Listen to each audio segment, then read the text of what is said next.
Good afternoon, everybody. Welcome to our Wednesday afternoon study group focusing on the chosen people, the book of Deuteronomy, Moshe's final speech to the Jewish people, where he gives over this mission statement of what we're all about, what our focus must be, what our goals must be, the mission statement of the Jewish people. Before we begin this afternoon, I should say, I want to invite all of you to join us Monday evening, this coming Monday at 7:30 on Zoom. We're going to have a very special guest speaker. His name is Mati Flickstein. Mati wasn't always Mati Flickstein. Mati grew up as a very secular teenager. He was unfortunately caught up in the world of rap. He was a rap singer. He still is a rap singer, but also unfortunately involved in substance abuse and the dealing of drugs. And his life was not going the best way possible. Something changed Mati's life drastically. You'll hear him tell his own story as to what triggered the change and how he found himself getting closer and closer to his faith, to Judaism, to religion, ultimately studying in yeshiva. And today he's a Chabad rabbi, he's a colleague, Rabbi Mati Flickstein. So if you want to hear a fascinating story, a journey, a real journey of a youth turning it all around, what brought him into the dark world that he was in and what brought him out of it. It's a Zoom lecture available for all, so you want to tell your friends about it as well. This Monday evening at 7:30, the lecture is called From Rapper to Rabbi. So just go on jewishacademy.com and you'll be able to get your Zoom links through there. We're going to focus on the last few sentences of the first paragraph of Shema, and then we'll move on to the second paragraph of Shema. So I'm just going to put the verses on the screen for you that we're going to be focusing on. And the verses are Vishinantam levanecha, v'dibarta bam, b'shiftecha b'veisecha, uvelechtecha v'aderech, uveshachbecha uvkumecha. You shall teach them to your children, and speak of them when you sit in your house and when you walk on the way and when you lie down and when you rise up. That was been our focus the last 2 weeks. Uksheshartam laos al yadecha, you shall bind them for a sign upon your hand. Vahayu lutotafos beineinecha, they shall be for ornaments between your eyes. Uchesaftam al mezuzot beisecha visharecha, and you shall inscribe them upon the doorposts of your house and upon your gates. So again, Moshe is telling us that which is of what Judaism represents is not something that's just reserved for a subject in school, but it's all of your life. It's the essence of your existence. It's everything that you are. So it goes with you. Wherever you go, you take Judaism with. Whether you're a practicing Jew, an observant Jew, you consider yourself a secular Jew, you consider yourself an atheistic Jew. It doesn't matter, because the world will look at you as a Jew. The world will judge you as a Jew. The world will look towards you. Are you living up to your responsibility and your mission as a Jew? I want to share with you a beautiful parable that I found in the Medrash. And it fits the discussion we're having now, but it also opens it up into so many other thoughts. So if you just listen to the parable, think about the parable, process the parable, again, there's so much to gain from it. And this is how the scene is set in the Medrash. You have to use your imagination here. Imagine there is a pair of twins. They're resting comfortably in their mother's womb. So a woman is pregnant with twins. Now let's put ourselves at the scene. We're inside with the twins. Their mouths are closed. They're being fed through tubes that enter through their navels without having to exert any effort of their own. They don't even have to open their mouths or chew. They don't have to go shopping. They don't have to prepare any food. They don't have to cook. They don't even have to go on their phone and order the Uber foods to deliver to them. It's automatic. It's all happening automatically. They're being kept warm in there. They don't have any blankets. They don't have to put the air conditioning on. They're being kept very, very comfortable because they're in the fluids of the embryonic sac. And this sac, for all practical purposes, is their entire world. This is the whole globe. as far as they understand existence at this point. Everything is wonderful, everything is peaceful, and they're in a very sheltered environment. While they're there in this existence, they cannot envision the possibility of a different way of life. This is life. This is existence. Now let's go a step further. Let's imagine that these twins are suddenly given the gift of consciousness and the ability to think out loud. They realize that things are starting to change in here. It's not the same. First of all, it's getting a little tight in here. As they grow, they feel a little bit squeezed. But as the 9 months continue to progress, things begin to change in the mother's womb. So they pick up, something's changing. Slowly but surely, they feel themselves turning and slipping and going lower and lower. And they begin to wonder, if this continues, what's going to happen? What does the future have in store for us? The two brothers, the twins, have very different personalities. One is an optimist, a believer by nature. And the other, of course, a pessimist, a skeptic by nature. So we have these two twins forced into the same globe, so to say, the same existence, with different personalities. And let us suppose that we give our twins of our make-believe womb the ability to communicate one with the other. So these brothers get into a debate. The believer, the optimist, is sure that there's a whole new life waiting for them after they depart from this present home. So he says to his brother, it doesn't make any sense that God would have put us here for 9 months, cared for us, fed us, allowed us to grow, allowed us to develop, only for it to just come to an end, without any purpose, without any reason. There must be a greater plan that we don't see right now. There has to be something that we're not aware of, but there is something. We're going somewhere. We're progressing and evolving for something and someplace. I believe, he says, as a believer and an optimist, that these 9 months was just setting the stage for an even more meaningful life to follow. There is no way that the only thing we have to look forward to is oblivion. His brother, on the other hand, the pessimist, is much more practical and realistic. So he says to his optimistic twin, there you go again, confusing your hopes with reality. These are dreams that you have. Look around you. Look, can't you see? Everything that allows us to live, the womb, the sac, the umbilical cord, it's right here. This is existence. Once we leave this existence, it's sayonara, it's over, baby. There's nothing else out there. This is it. The believing brother doesn't get discouraged. He explains patiently that no, once they leave their mother's womb, they'll become, and he uses a new word, independent. Independent. Which means we're going to have to find our own food. We're going to have to nourish ourselves. But we'll be able to move around freely to do it. Right now, we can't move out of this globe that we're in, out of this existence. But when this existence is over, we won't be limited to this globe. There'll be other globes for us to be able to move around.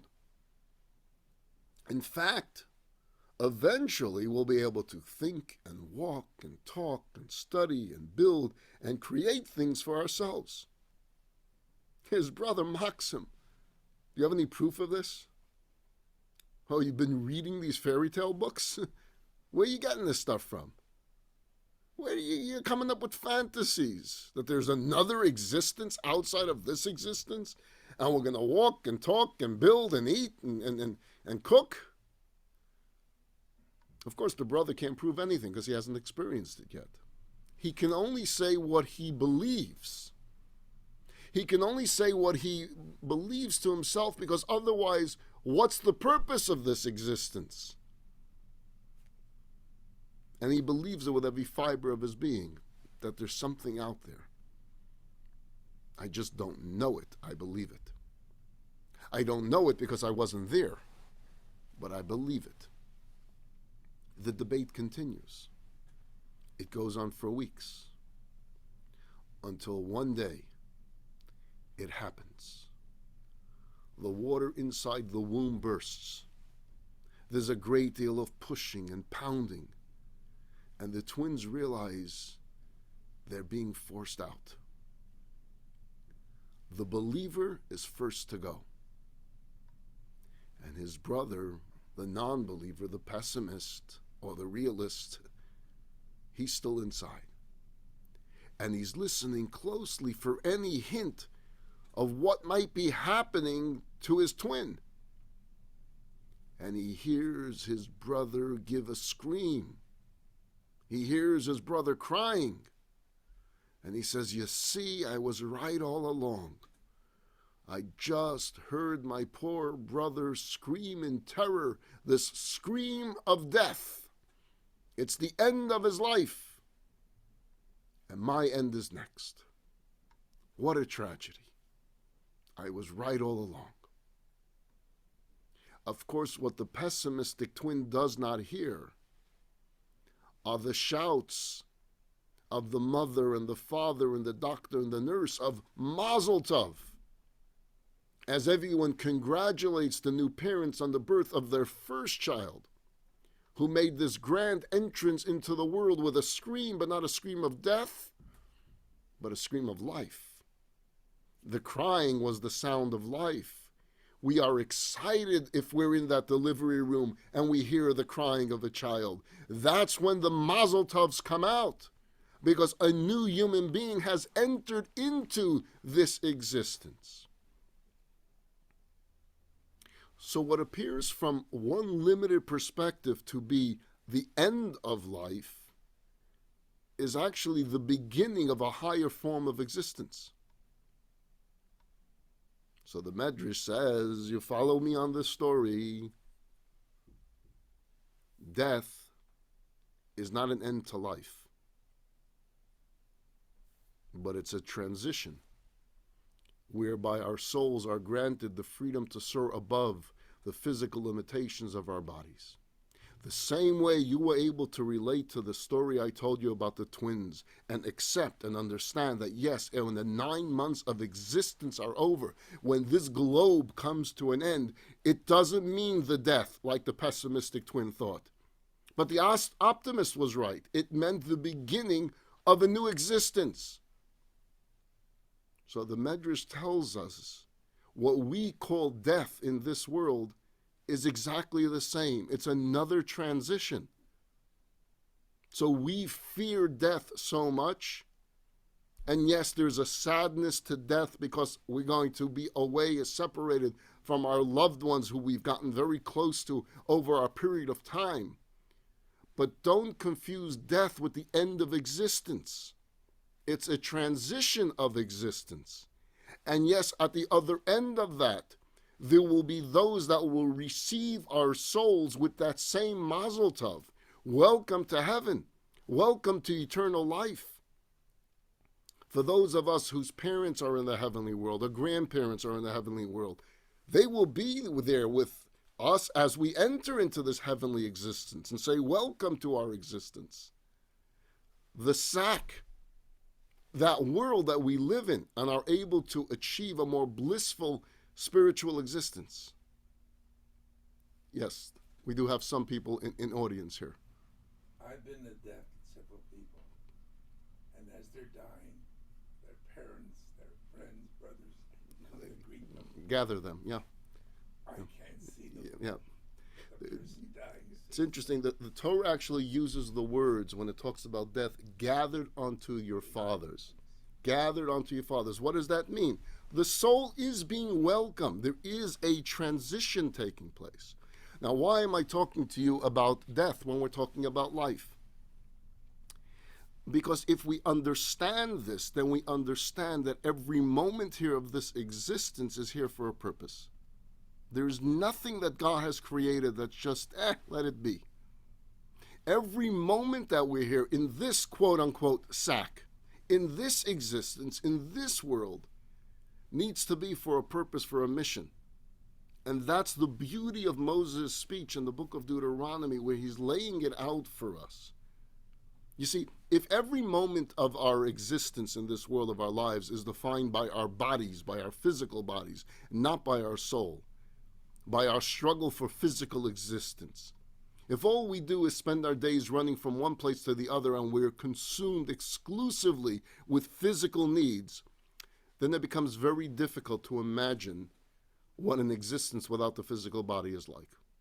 Then heaven becomes very difficult to comprehend, because all we understand is body, physical body, enjoyment of body. If it's all about our bodies, then once the body decomposes and reverts to dust, then there's nothing else. Game over. Pessimistic son. If that's our perspective, then yes, as he heard the shout of death from his perspective, then death is permanent. But if we view it from a Judaic perspective, from a more religious perspective, and understand that this existence is a combination of body and soul is spiritual, and soul doesn't die, and soul lives on, and soul will remain. Soul was with part of us within our mother's womb. Soul was even before our mother's womb, and soul will remain. And soul and body are put together for a purpose, to accomplish. Yes, we have bodily wants and desires, and God gives us a permission for many of those. And yes, our existence in this world can have much joy physically, and God allows for many of those as well. He may restrict certain foods, yes, certain foods not. He may restrict certain sexual relations. With a wife, it's permitted. With a husband, it's permitted. Outside of that, it's not permitted. But he allows for there to be bodily pleasure. But don't forget the soul. Someone once asked Rabbi Abraham Twersky, great mind, great thinker, great author, of blessed memory. He passed away last year. He asked them this very simple question. How do you know you have a soul? How do you know? It's a good question to ask a rabbi. How do you know you have a soul? Listen to Rabbi Twersky's answers. He said, I don't have a soul. I am a soul. I have a body. My soul is who I am. So if I were to ask you this question, who are you? Who are you? Don't tell me your name, because you existed before you had a name. You can tell me Michael, Bob, Tony, Sarah, but that's a name. That's just a word, right? Who are you? The essence of you. So you're going to point to yourself. Well, what exactly are you pointing to? You want to say your heart? Your heart is you? Well, those of you that are doctors have seen what a human heart looks like. Is that a you? Is that an essence? Is that a human being? It's a part of the body. You're going to say, okay, it's the brain. Again, people have seen brains. Who are you? You blood? Your bones? What are you? Who are you? That's what Rabbi Twersky answered. I am a soul. Who I am? I'm that spirit. I'm that spiritual element. I have been given by God a body. The body is made up of the heart, the brain, the hands, the legs, all different aspects of the body. And the soul will communicate to the world through this body. I will use words to communicate to you. I will use this laptop. I will use Zoom. I will use any mechanism to communicate. But I'm communicating my soul to your soul. That's what's taking place here. We're each using our body instruments to digest a soul-to-soul talk. I am soul. I have a body. If we understand that our souls are the gift that God himself breathed into us, as it says in the book of Genesis, he breathed into Adam this living soul, that there is a divine essence within us that is our very identity, then you don't have to be of the great mystics to infer that just as God is eternal, so must there be part of ourselves that's eternal. Because the soul came from God, and anything that comes from eternal is, by definition, eternal. The body was made up of earth. It's not eternal. The soul came from God breathing into the nostrils of man. That soul is eternal. So, as far as an afterlife in Judaism, of course there's an afterlife in Judaism. Olam haba, a world to come.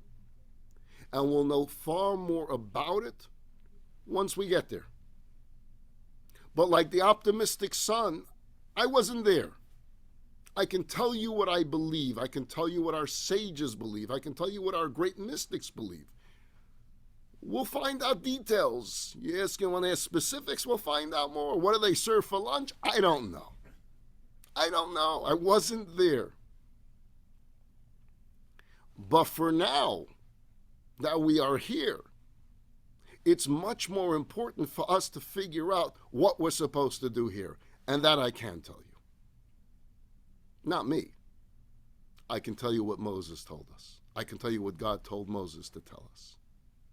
For now, the practical relevance of the fact that there is an afterlife is to make sure that our actions in this life are taken with a sense of eternal ramifications.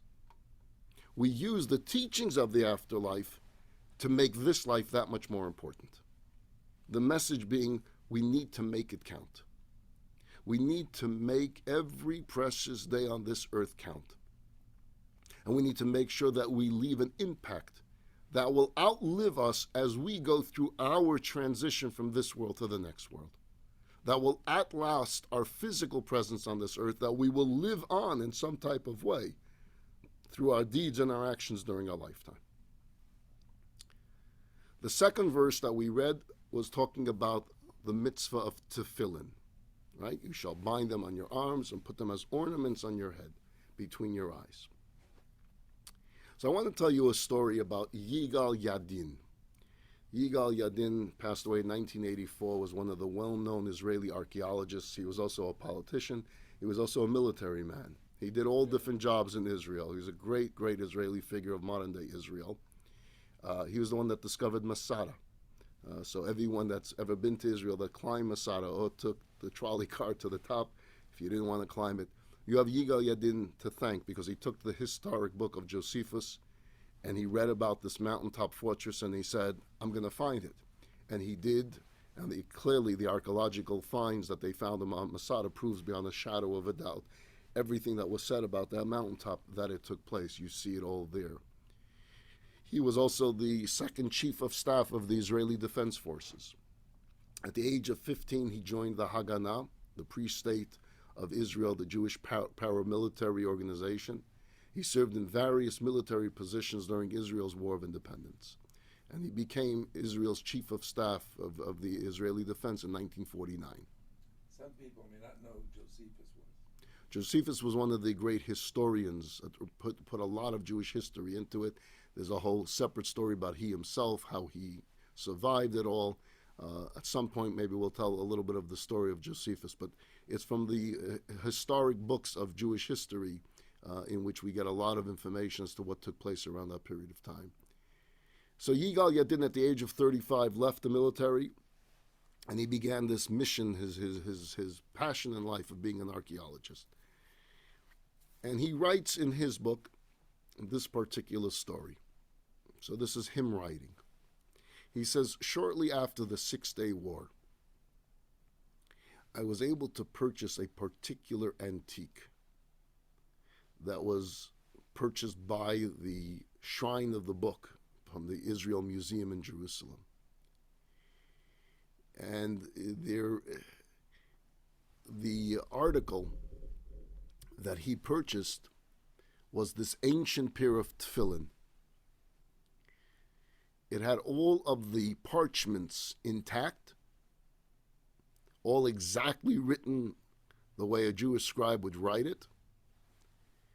And it was later verified to be the oldest found pair of tefillin in existence in the world. So you can imagine the preciousness of this find. It was written during the Second Temple era, and it was in perfect condition. The scribe that wrote it back in that time wrote a very small scroll. The scroll was small, and because it was put away for such a long period of time, in order to fully examine the scrolls that were found in this tefillin, it was necessary to be analyzed by equipment, which at that time was only found in one place in Israel, the Central Police Lab in Tel Aviv. So Yigal Yadin has to travel to the Central Police Station to continue examining this great find. So he's traveling by the bus, the train, and he's going from Jerusalem to Tel Aviv. He has his briefcase with him. What no one realizes, in that briefcase is one of the most precious finds for Israel, for its museums. He's on this train. If you're familiar at all with Israel, the train from Jerusalem to Tel Aviv, right before Tel Aviv, there's a stop at a city in Israel called Kfar Chabad. There is a city in Israel by the name of Kfar Chabad. It was started by Chabad settlers years ago. It has developed into a beautiful village, a beautiful city, and it bears the name Kfar Chabad. A lot of Chabadniks live in Kfar Chabad. So you would imagine at that particular train stop, Chabadniks get on the train because this is a stop in their village. And indeed, as the train stops there, a bunch of Chabad people, they nicknamed them Chabadniks, get on the train. And Yigal Yadin was already used to this, that when a Chabadnik gets on a train, he goes to work right away. What does he do? He takes out his pair of tefillin and he starts going to all the men on the train, asking them if they put on tefillin today, and if not, would you care to put on tefillin? Now, in New York, you would think that the Chabadniks do it in New York as well, but you can imagine the passenger saying, I'm not so comfortable putting on tefillin on a subway train and going through Manhattan. But in Israel, it's a Jewish country, so putting on tefillin on the train is no big deal, and they go person to person to person, and they do a slight amount of pressure to try to convince them to do it. Yigal Yadin knows the guy is coming soon, and as soon as the guy comes, he just waves his hand like, not interested. And the fellow just says, okay, if you change your mind, let me know. And Yadin writes, I picked up that the accent of this fellow that asked me to put on tefillin was not an Israeli accent. It was a foreign accent. So I asked him, where are you from? He said, I'm a recent immigrant from the Soviet Union. So I asked him, let me ask you a question. Did you put on tefillin when you lived in the Soviet Union, or you just started when you came here to Israel? So he said, I have been putting on tefillin every single day since my bar mitzvah, even in the Soviet Union where it was outlawed. And I never missed a day. Yigal Yadin writes, when I heard this young man tell me that in the Soviet Union he was careful to put on tefillin every single day, I was so embarrassed that I said no to him. And I said, I changed my mind. I would like to put on tefillin with you. I would be honored if you would be the one to put on tefillin with me. Someone that risked his life in the Soviet Union to put on tefillin every day when he was 13 years old, I'm honored to be next to you. And this encounter takes place. He puts on the tefillin on the train. Before he gets off at his stop, at Yigal Yadin's stop to get to the Tel Aviv police station, a woman approaches me, he writes, and she says, Professor Yadin, he didn't know who you are. I know who you are. And I want to tell you something. You're lucky you changed your mind. Because you would have gotten a piece of my thinking had you said no to that sweet boy. Someone that works in archaeology of Israel, that's interested in his history of Israel, would say no to put on tefillin?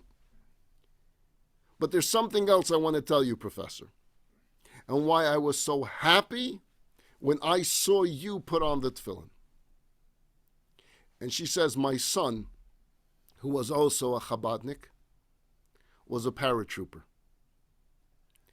And he was mortally wounded in the battle near the Suez Canal. Before his soul left this world, the members of his platoon visited him in the hospital. He was in critical condition. He knew he didn't have too much longer to live, and they came to say goodbye. And he asked his platoon, he said, I'm going to leave you with my dying wish. Please, in my honor, pledge to put on tefillin. And they all did. The woman says to Professor Yadin, in my mind, when you put on tefillin a few minutes ago here on this subway train, you joined my son's last will and request. You, as a chief of staff of the army, you honored my son by doing that. Yadin writes, I broke down crying. I couldn't stop crying.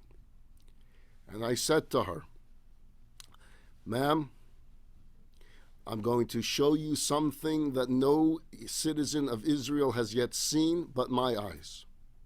And I opened my briefcase, and I showed her the scrolls of the oldest pair of tefillin we've ever found in our history. And I said, I want your eyes to be the first to lay eyes on this parchment so that you could connect to your son through these tefillin that have stood the test of time. Tefillin have always been part of who we are. It's always been part of the tradition, the mitzvah of the Jewish people, the statement of the Jewish people, the dress that we wear, so to say, the uniform of the Jew. I'll share another story with you about tefillin. This took place a little over a decade ago. There was this young yeshiva boy named Mordechai. He lived in Rockville, Maryland. And during the summer, this boy decided that instead of going away to camp or a bungalow colony in the Catskills, he was going to dedicate his vacation to serving as a volunteer in a local senior citizen center. And so he went to the senior center. This is what I want to do with the summer. I want to volunteer here every day to help with the seniors. It was a Jewish senior home. They right away took him up on it. And one of his responsibilities that he was giving was to invite the residents that lived in the senior home to daily services in the little chapel on the first floor. If anyone wanted to come and pray, that he would take care of it. Some of the folks were interested, most of them were not, and they would decline very, nicely and pleasantly, I'm not interested. There was one particular man on the second floor who was very nasty about it. And anytime some volunteer would ask him, would you like to come to the chapel today to pray, he would really attack with these angry insults. And this Mordechai boy didn't appreciate this hostility. The volunteer is just asking. You can just say, no, thank you. So he went to this man and he said, excuse me, the verbal attack is not necessary. I asked him to ask you. You don't have to say no with such anger. You can simply say, no, thank you, and that's it. The fellow that he was talking to, he was speaking to him in the lounge. He was in a wheelchair. He looks up at Mordechai and he says, I want you to wheel me back to my room. I want to show you something. I want to tell you something. Okay. He wheels him back to his room. And the old man tells him this story. He says, I was brought up in a Hasidic home. My parents were Hasidim. We lived in Poland. When I was 12 years old, myself and my family were taken to a concentration camp. My entire family were wiped out in the first week except for me and my father. From the entire family, it was just the two of us that remained alive. In the barracks that we were in, there was a man who managed to smuggle in a half of a pair of tefillin. Tefillin are made up of two boxes, one that goes on the hand, one that goes on the head. Someone managed to smuggle into the barracks the head one, the one that went on the head. They didn't have the one that goes on the hand. Every day when there were no guards in the vicinity, the men in these barracks would sneak off and seize the opportunity to put on the half a pair of tefillin on their head just for a second. They would put it on, say Shema Yisrael, Hashem Elokeinu, Hashem Echad, take it off, pass it on to the next, pass it on to the next. They knew they didn't have the full mitzvah because they didn't have the hand. They knew they didn't say the full morning prayers, but my goodness, if in a concentration camp you put on just even that and you said Shema, God will most definitely accept your prayers. They were in such love with God's commandments that even risking their lives for them was the thrill of the day. The old man is telling this to Mordechai in the senior home in Maryland. But for my father, he says, that wasn't enough. Every day he was upset that he didn't have the hand one as well. And my bar mitzvah was coming up. And for my bar mitzvah, at least the day of my bar mitzvah, my father wanted that I would have not just the head tefillin to wear, but also the hand. My father heard that in the barracks down the road, a man who passed away owned a complete pair of tefillin. And so on my 13th birthday, which if the Holocaust didn't happen would have been a great celebration in our shtetl, my father went out early in the morning to the other barracks to see if he can get that pair of tefillin, just for the day, just so that I could put on tefillin on the day of my bar mitzvah. I begged him not to go. I was afraid. And I'm waiting by the window with fear and with trepidation. I knew the risk he was taking. And then in the distance I can see him rushing back. And as he came closer, I can see he had something in his hands. I was so excited and happy that my father was alive and he was making it back. And as soon as he got close to our barracks, this Nazi, Yamach Shemoy, steps out from behind a tree, pulls out his revolver, and shoots him dead right there. Right in front of my eyes. In literally a split second, he was gone. I tried not to scream out, because then I would be shot. And when the Nazi left, I ran out into the field. I embraced the body of my lifeless father. I kissed him. I said my quick farewell before being barked at and told to return to the barracks. For decades now, every time I hear the word bar mitzvah, every time I get an invitation and I see the words bar mitzvah celebration,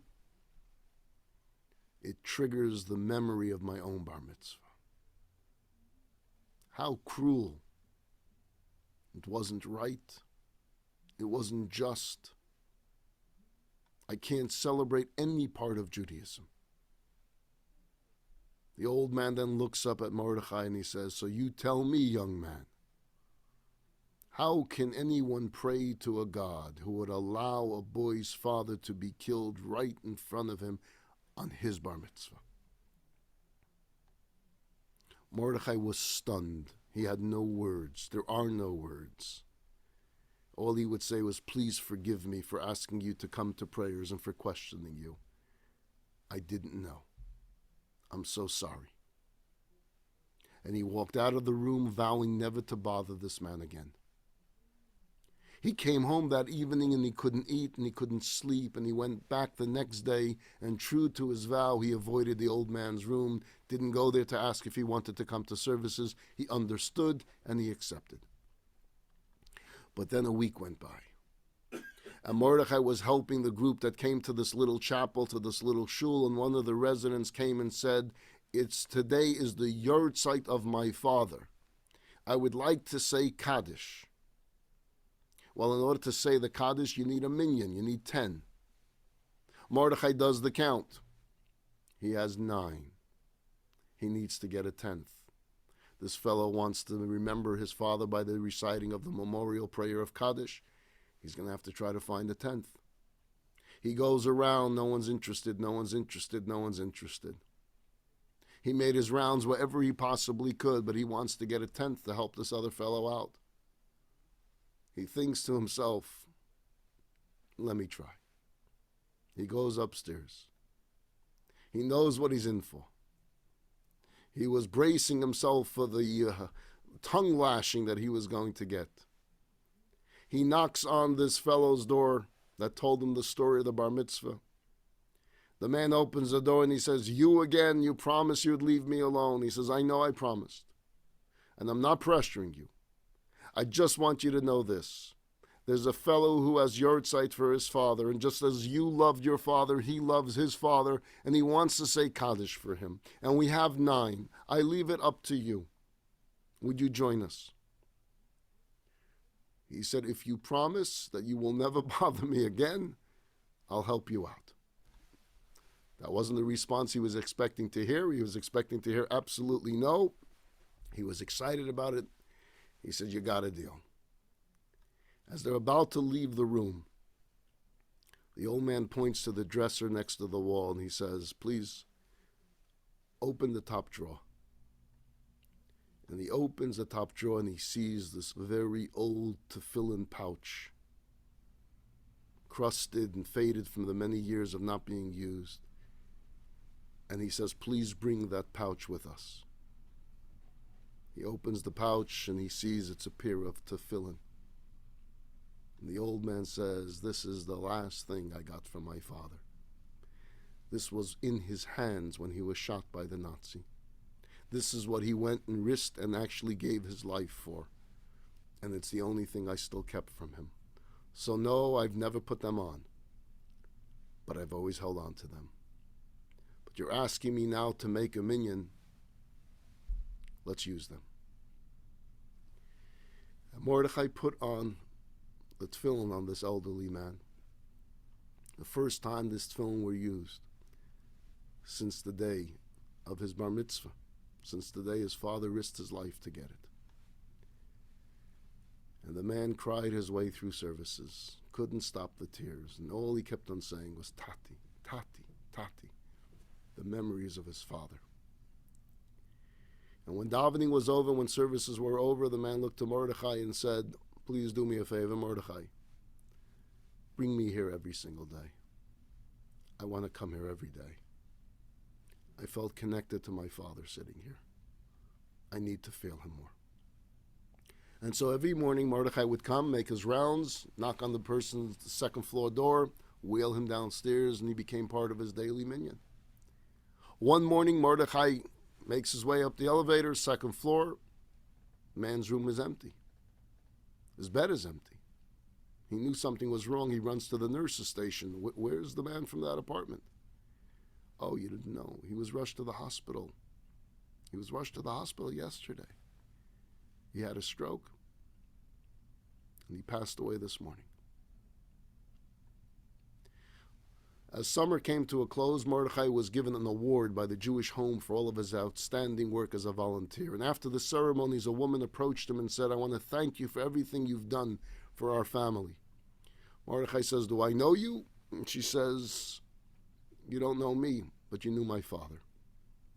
She was the daughter of that man in that particular room. And you helped him so much. And I want you to know how much you did for him. You made his last weeks on earth so meaningful, so comfortable. I want you to know this. When he was being rushed to the hospital yesterday, he wouldn't allow the ambulance attendant to wheel him out of the room without taking the tefillin with him. He insisted that wherever he goes, the tefillin goes. And when I came to the hospital, he asked me to help him put them on. And then he made me promise that these tefillin will get passed on to my son when he becomes a bar mitzvah boy. And he wanted to promise that his grandson would wear his father's tefillin. I did the best I can to put on tefillin on my father, not knowing exactly how it's done. And once he had them on a few minutes later, he passed away, wearing those tefillin bound to his Father, connected to his Father. We'll talk more next week about this powerful mitzvah of tefillin and how we can all incorporate it into our lives, step by step, one mitzvah at a time. I want to wish you all a very good week. Tonight at 7:30, we're going to be studying the story of Joseph and his brothers. We're getting close to the climactic ending of that story. Please join me 7:30 on Zoom this evening. And Monday, remember, we have this lecture from rapper to rabbi on Zoom, Monday 7:30. Just go to jewishacademy.com and you'll get all the information there. Be well, everyone.